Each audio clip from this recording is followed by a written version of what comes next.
चलन talent creator. तो guys, आज मैं आपको बताऊंगी रासायनिक समीकरण कैसे लिखी जाती है। और पिछली वीडियो में आपको बता चुकी हूँ कि रासायनिक अभिक्रिया और रासायनिक समीकरण, अभिकारक और उत्पाद क्या होते हैं। तो आज मैं आपको बताऊंगी रासायनिक समीकरण कैसे लिखते हैं। तो करते हैं वीडियो की शुरुआत। तो जैसे कि गाइस आपको ऊपर दिख रहा है रासायनिक समीकरण को लिखना। तो रासायनिक समीकरण हम इस प्रकार लिख सकते हैं, जैसे कि ये जो है आपकी Mg+O2 = Mgu।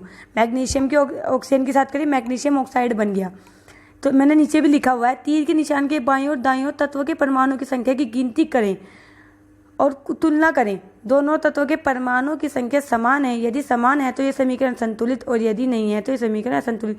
और मतलब इस प्रकार के समीकरण को ढांचा समीकरण कहते हैं। जैसे कि आपके जो रासायनिक समीकरण है ना, आपको दोनों तरफ, तीर के इधर भी और तीर के इधर भी, दोनों तरफ आपको परमाणु की संख्या देखनी होती है कि इधर 10 है तो भाई इधर भी 10 ही होंगी, इधर 5 है तो भाई इधर भी 5 ही होंगी। तो इसको बोलते हैं, इस टाइप से लिखते हैं हम रासायनिक समीकरण। और अब मैं आपको बताती हूँ रासायनिक समीकरण संतुलित। जैसे इसमें संतुलित का नाम आया ना, संतुलित समीकरण, तो अब मैं आपको बताती हूँ संतुलित समीकरण, रासायनिक समीकरण क्या होती है। तो चलिए नीचे आ जाइए। इसमें लिखा हुआ है संतुलित रासायनिक समीकरण, किसी भी अभिक्रिया में उत्पादों तत्वों का कुल द्रव्यमान अभिकारक तत्वों के कुल द्रव्यमान के बराबर होता है।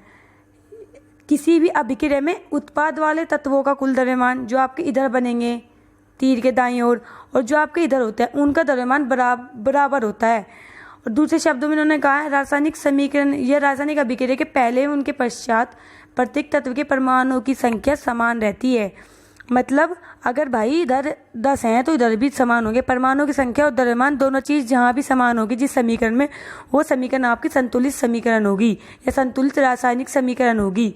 ठीक है, इसको बोलते हैं हम संतुलित रासायनिक समीकरण, जिसमें परमाणुओं की संख्या भाई सेम होगी दोनों तरफ, तीर के दाईं ओर भी और तीर के बाईं ओर भी।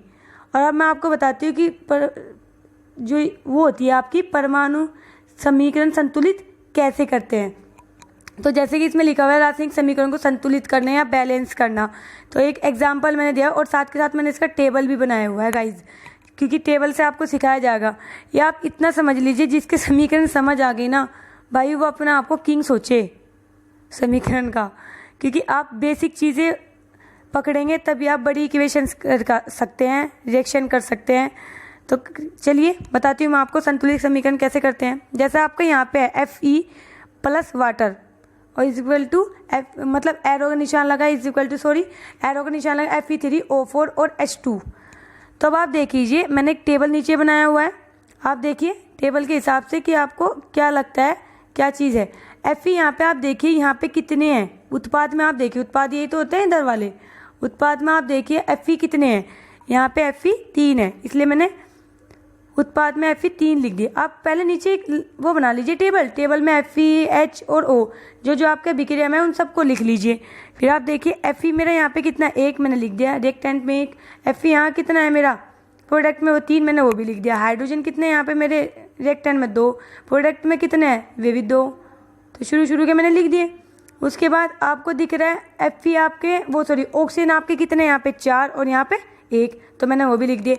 अब आपकी ये तो कंकाल समीकरण है, यानी कि ढांचा समीकरण, इसको संतुलित कीजिए।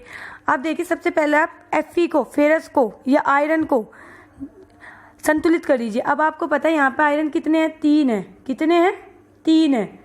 और यहाँ पे आपके उत्पाद में तो 3 है, इधर कितने हैं आपके 1, तो आप यहाँ पे 3 लगा दीजिए, हो गया आपके बैलेंस।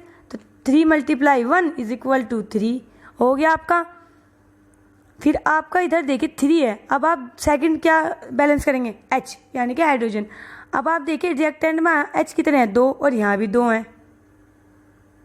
अभी तक तो ठीक है, लेकिन जब आप ऑक्सीजन O को बैलेंस करेंगे तब आपका हाइड्रोजन Z डिसबैलेंस होगा। अब देखिए अब आप ऑक्सीजन को बैलेंस कीजिए। ऑक्सीजन कितने हैं आपके यहाँ पे उत्पाद में 4 और यहाँ पे कितने 1, तो आपको यहाँ पे भी 4 करने हैं, इसलिए मैंने वाटर के आगे 4 लगा दिया। तो वाटर के आगे 4 लगा दिया, वाटर के आगे 4 लगाते ही हमारा जो हाइड्रोजन है वो डिसबैलेंस हो गया। ऑक्सीजन तो बैलेंस हो गया लेकिन हाइड्रोजन डिसबैलेंस हो गया। अब हाइड्रोजन देखिए आप कितने हो गए, 4 दूनी 8, क्योंकि 2 ये और 4 ये, इनकी मल्टीप्लाई होती है, ध्यान रखिएगा। जब आपकी कोई चीज़ ऐसे लिखी होगी तो इसकी मल्टीप्लाई होगी इसमें, 4 दूनी 8 हो गया आपका, 4 दूनी 8। ये 4 दूनी 8 होते ही आपका यहाँ कितना है 2, तो आप यहाँ पे भी 4 लगा दी, ये भी बैलेंस और ये भी बैलेंस, तो आपके यहाँ पे भी हाइड्रोजन आपके 8 हो गए, इधर भी आपके 8 हो गए। तो ये आपकी संतुलित रासायनिक समीकरण, जैसे मैंने नीचे लिखा हुआ भी आपकी बैलेंस भी किया हुआ है आपकी समीकरण को। इसी तरीके से दूसरी है आपकी Mg+O2 = MgO, ये भी आपकी कंकाली है। ये तो थी आपकी जो Fe वाली है थोड़ी बड़े के लिए, लेकिन जब छोटी ऐसे ही कर लोगे नॉर्मली, इसमें ज़्यादा कैलकुलेशन नहीं होती, वो है आपके नीचे Mg कितने आपके यहाँ पे 1 और यहाँ पे भी 1, ऑक्सीजन कितने आपके 2 और यहाँ पे 1, इसलिए मैंने MgO के आगे 2 लगा दिया और 2 लगाती Mg डिसबैलेंस हो गया, इसलिए मैंने Mg के भी आगे 2 लगा दिया। अब इधर देखिए Mg 2 हैं, इधर भी 2 हैं, O यहाँ पे 2 हैं और यहाँ पे भी 2 हैं, तो ये हो गया। और जो ये होता है ना आपका समीकरण को संतुलित करने का ये वाला जो तरीका होता है ना, इसको हम बोलते हैं हिट एंड ट्रायल विधि। क्या बोलते हैं? हिट एंड ट्रायल विधि। ठीक है, आया समझ में? तो जब भी आपको हिट एंड ट्रायल विधि के बारे में कुछ लिखना है, कुछ बताना है, इनमें से कोई सी भी एक इक्वेशन पकड़ लीजिए और लिख दीजिए। अब मैं आपको बताती हूँ कि भौतिक अवस्थाओं के संकेत कैसे लिखते हैं इक्वेशन में। भौतिक अवस्थाओं के संकेत, जैसे कि आपको पता है, भौतिक अवस्थाओं के संकेत रासायनिक समीकरण को सूचनापूर्ण बनाने के लिए अभिकारकों तथा उत्पादों के रासायनिक सूत्र के साथ उसकी भौतिक अवस्था को भी दर्शाया जाता है। अभिकारकों तथा उत्पादों गैस, द्रव, जलीय तथा ठोस अवस्थाओं को निम्न प्रकार लिखते हैं।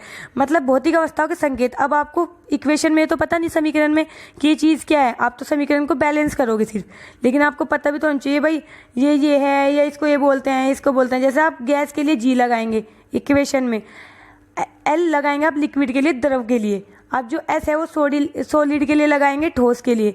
एक्वा AQ ये आपका लगता है वाटर के लिए, इसको ध्यान रखिएगा। एक्वा लगता है आपका वाटर के लिए। जहाँ किसी भी इक्वेशन में आपका पानी होगा, जहाँ किसी भी इक्वेशन में आपका पानी होगा या अभिकारक के उत्पाद जब जल में घोल के रूप में उपस्थित होंगे, तब आप AQ लिखते हैं, एक्वा, ध्यान रखिएगा। और आप देखिए, मैं आपको इसके हिसाब से एक ऊपर जो आपकी Mg वाली है, इसी समीकरण को दिखा देती हूँ। जैसे आपका Mg है, Mg आपका धातु है, धातु सॉलिड होती है, तो इसलिए इसके आगे मैंने S लिख दिया छोटा सा, छोटे में लिखना है, बड़ा नहीं। फिर O2 क्या होती है? आपकी गैस होती है, इसलिए मैंने G लिख दिया। MgO आपका सॉलिड बना, इसलिए मैंने सॉलिड लिख दिया इसके आगे। इस तरीके आपको इनके संकेतों के हिसाब से लिखना होता है, ताकि आपको सूचनापूर्ण बन जाए। सूचनापूर्ण मतलब इन्फॉर्म कर दे, भाई ये सॉलिड बन गया, भाई ये एक्वा बन गया, भाई ये लिक्विड बन गया, अरे भाई ये आपका गैस है। इस तरीके के आपको बताने के लिए, इन्फॉर्मेटिव बनाने के लिए आपकी इक्वेशन को, तब आप ये लगाते हैं। भौतिक अवस्था का संकेत बनाने के लिए आपके G, L सॉलिड के लिए ये सब लगता है। तो आई होप गाइज आपको वीडियो पसंद आई होगी। अगर आपको वीडियो पसंद आई है तो लाइक कीजिए, सब्सक्राइब कीजिए और बेल आइकन को दबा दीजिएगा,